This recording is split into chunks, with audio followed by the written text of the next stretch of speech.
Eco Tejas world class electric bike అతి తక్కువ ధరలోనే.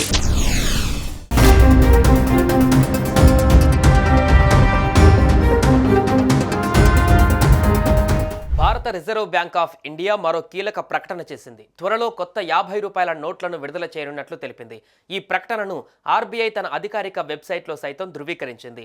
అయితే కొత్త 50 రూపాయల నోట్లు మార్కెట్లోకి విడుదలవుతుండటంతో పాత నోట్లు చెల్లుతాయా లేదా, అసలు కొత్తగా నోట్ల విడుదల చేయాల్సిన అవసరం ఏమొచ్చింది అనే అనుమానం మొదలైంది. దీనిపైన ఆర్బీఐ క్లారిటీ ఇచ్చింది.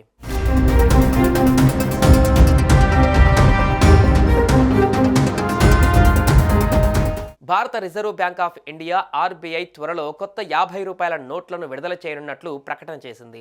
కొత్త 50 రూపాయల నోట్లపైన ప్రస్తుత ఆర్బీఐ గవర్నర్ సంజయ్ మల్హోత్రా సంతకం ఉండనుంది. గవర్నర్ సంజయ్ మల్హోత్రా సంతకంతో కూడిన 50 రూపాయల డినామినేషన్ నోట్లను త్వరలో విడుదల చేయనున్నామని, ఈ నోట్ల డిజైన్ అన్ని విధాలుగా మహాత్మా గాంధీ కొత్త సిరీస్లోని 50 రూపాయల నోట్లను పోలి ఉంటుందని ఆర్బీఐ ఒక ప్రకటనలో తెలిపింది. గతంలో మార్కెట్లోకి విడుదల చేసిన పాత 50 రూపాయల నోట్ల రూపకల్పనకు అనుగుణంగా ఈ నోట్లలో మహాత్మా గాంధీ చిత్రపటం కొనసాగుతుంది. గతంలో జారీ చేసిన అన్ని 50 రూపాయల నోట్లు చట్టబద్ధంగా చెల్లుబాటు అవుతాయని సెంట్రల్ బ్యాంకు స్పష్టం చేసింది.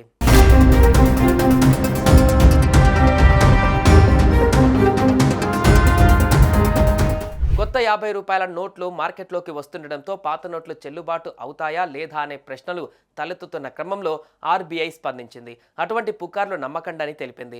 గతంలో రిజర్వ్ బ్యాంకు జారీ చేసిన 50 రూపాయల విలువ కలిగిన అన్ని నోట్లు చట్టబద్ధంగా చెలామణిలో ఉంటాయని ప్రకటించింది. ప్రస్తుతం చెలామణిలో ఉన్న కరెన్సీ నోట్లలో ఎక్కువ మాజీ గవర్నర్ శక్తికాంత దాస్ సంతకంతోనే ప్రచారంలో ఉన్నాయి. ఇక కొత్తగా 50 రూపాయల నోట్లు వస్తున్నాయంటే నకిలీ నోట్లు చెలామణి అయ్యే అవకాశం లేకపోలేదు. వీటి పట్ల అప్రమత్తంగా ఉండండి.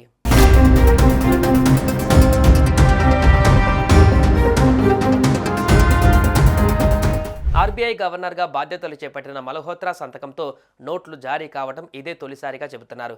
గతేడాది డిసెంబర్లో ఆయన భారత రిజర్వ్ బ్యాంక్ గవర్నర్గా బాధ్యతలు చేపట్టారు. మహాత్మా గాంధీ సిరీస్లో ప్రింట్ అయ్యే కొత్త సిరీస్ను ఆయన సంతకంతోనే రిలీజ్ చేసినట్లుగా చెబుతున్నారు. 56 ఏళ్ల మల్హోత్రాను కేంద్ర ప్రభుత్వం 2022లో ఆర్బీఐ గవర్నర్ పదవికి నామినేట్ చేసింది.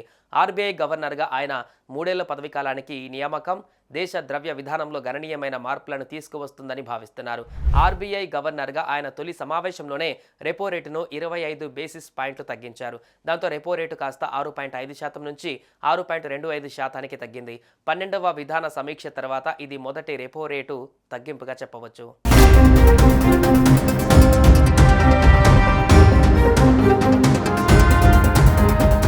సుమన్ టీవీలో మీ పర్సనల్ అండ్ బిజినెస్ ప్రమోషన్స్ కోసం కింది నెంబర్కి కాంటాక్ట్ చేయండి.